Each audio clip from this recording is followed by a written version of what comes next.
Alright, Axis and Allies, 1942, second edition. It's been a while since we've done anything with this, and today I've taken questions that have been asked over the past couple of months, and I thought to take the questions that were most relevant to most people. Sorry about my voice today, a little under the weather. Hopefully it doesn't affect the video too much, and hopefully you can understand me. So I just written them down right here, about 10 or so. Yeah, 10 exactly. So first question is, can you attack multiple territories in one turn? So let's go ahead and jump up on here to Russia. And you can, during the combat move, you can say I want to attack that. Maybe I want to go down here and blitz through some of that. Hopefully you can see that. Going to West Russia and then going to Bell. That's what I'm calling it. However, with fires have to be designated to one attacking force. So it could go into Finland and help out there. If it goes into Norway, that's the only battle it can do after that round. However, it could not capture Norway because there is not a land unit going into Norway. So yeah, that's basically for that question. What is the purpose of the casualty strip? So let's go ahead and jump right over here. I have a battle set up. Japan is attacking some place of maybe like India or Burma. That's what they have there. So the casualty strip or the casualty zone is basically where you put your units that die. So let's go ahead and simulate this battle real quick. So we have 3 infantry. So let's just roll that out real quick. We got a hit. Okay, 1 hit. 2 at 2s. There's another hit. And a 3. So let's see how that works. Nope. Missed the 3. They got 2 hits. So what would now happen is these 2 infantry go behind the casualty strip or zone, and now they are dead. But they still get a chance to defend. So let's see if they can defend. Let's roll for those 2. Oh, 2 5s, 2 misses. And then they also have a 4.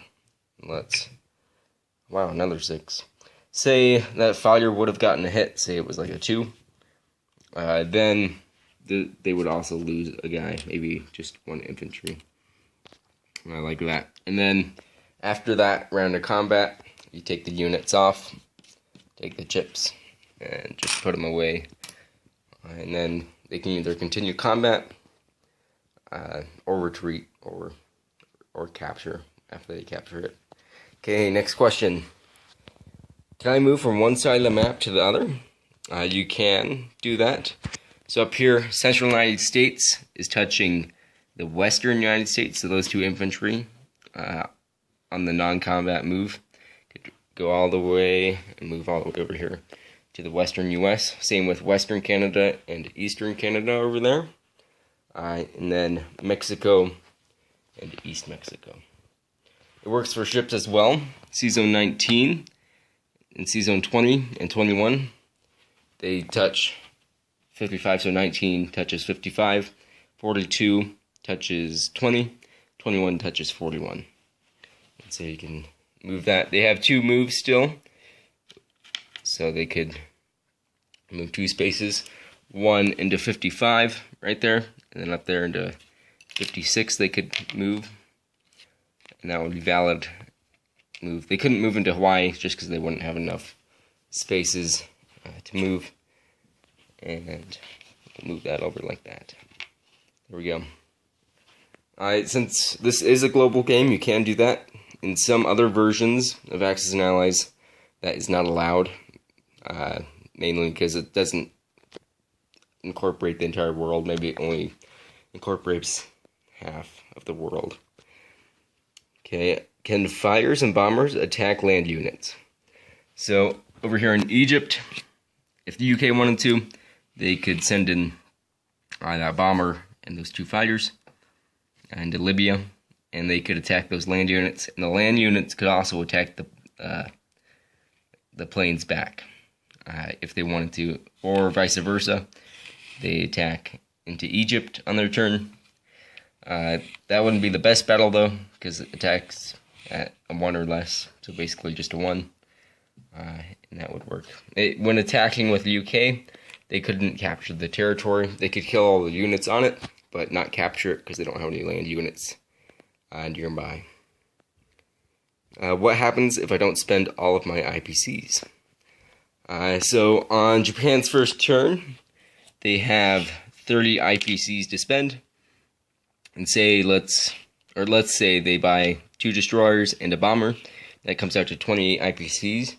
So they have 2 IPCs, which would be left over, and they would just keep those for the next round. Or if they really wanted to spend all their IPCs, they could change their purchases, maybe buy a fighter instead of a destroyer, and that would max out to 30.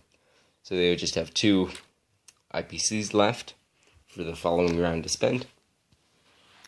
Let's see.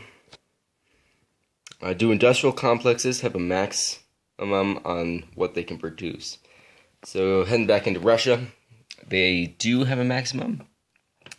So in Leningrad, Victory City, that has a maximum of 2 IPCs. If you're wondering where I got that, or a maximum of 2 units it can produce, because it has a IPC value of 2. In Russia, it is a 8 IPC value, meaning it can produce 8 IPC, or 8 units. Man, that is getting confusing.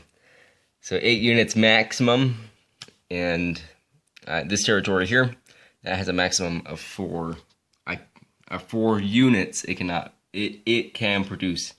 It also gives you 4 IPCs at the end of your turn, but a maximum of 4. That value can go down if you have a damaged industrial complex, which you can repair to bring it back up. Next question.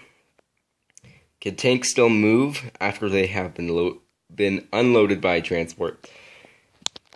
So moving down here, say France doesn't have anybody in it, and US comes over and lands in France. The tank could not go into Italy if it wanted to. It could not do that, or go into Germany. It would have to stay in France, just because when it boards a transport, it basically forfeits all of its movements. Because if it came from Eastern Canada, loaded on the transport, and came over to France, it would forfeit all its units. So it could not move. Or not all its units, all its moves. That's what I meant by that. So it has 2 moves, but it cannot go into Italy, and it cannot blitz into Germany.